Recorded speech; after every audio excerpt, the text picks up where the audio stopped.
If you just utter a certain mantra, the granules that are put on a thin sheet arrange themselves in different patterns. Have you seen these things?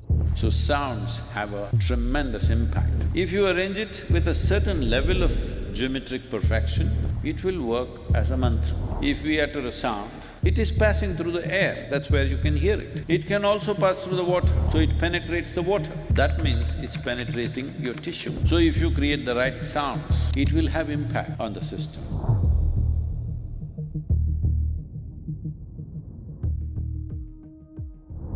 Sadhguruji, my question is, most of the ancient scriptures like Vedas and Upanishad, they tell us the healing power of mantras and meditation.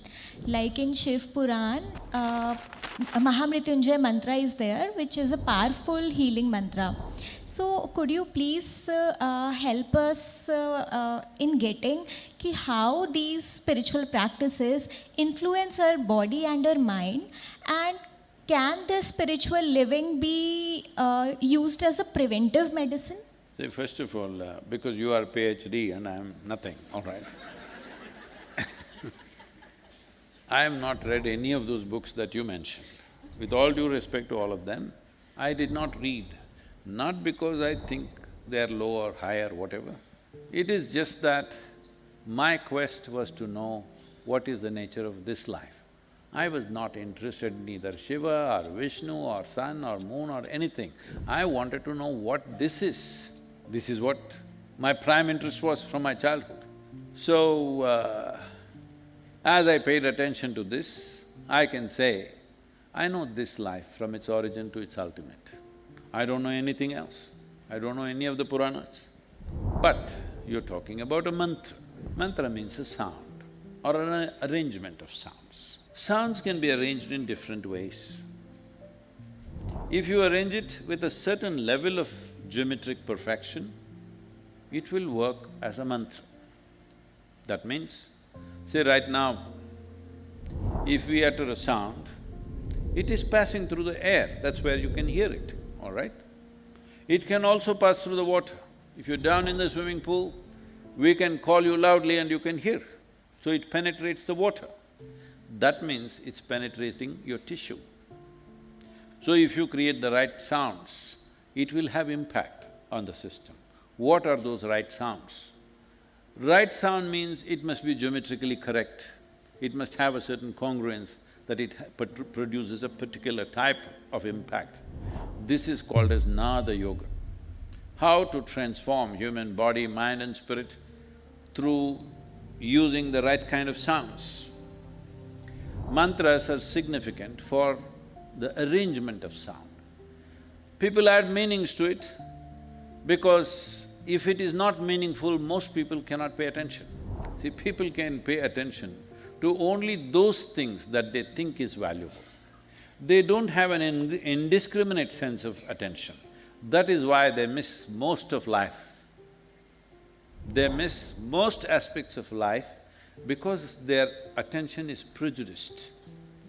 Oh, this is my friend, I like him, so I pay attention. Oh, this is something beautiful, so I pay attention. This is mine, so I pay attention. Not like that. But if attention is not colored, if you are here, I pay the same attention. If a grasshopper is here, I pay the same attention. If nothing is here, I pay the same attention because attention is unprejudiced. And it should not be intermittent, it must be on. If attention is on, nothing is missed in life, both internally and externally. All of it we may not be able to act upon because action is limited. We can't act upon all those things. But what we act upon will be to the point, we hit the ball. So, attention is not there. So much of memory is playing out all the time. So there is a massive loss about everything. So mantras are those types of… there are two ways to say it, sounds or reverberations which will cause. Today there's lots of experiments, these days I think a lot of it is on the YouTube and all that. If you just utter a certain mantra, the granules that are put on a thin sheet arrange themselves in different patterns. Have you seen these things? You can do this because we've always known this. I don't know what is in those books, I'm quite illiterate that way, but I know this one. I know what sound does what to this. Fortunately, you're also made the same way, and every other life is made the same way. So when I talk about myself, people think I know the whole universe. I'm telling you a secret. I am only talking about myself. So sounds have a tremendous impact because, see, today modern science is telling you, what you see as physical matter, including your bodies, is not 100% true. It's a reverberation on one level. Where there is a reverberation, there is a sound.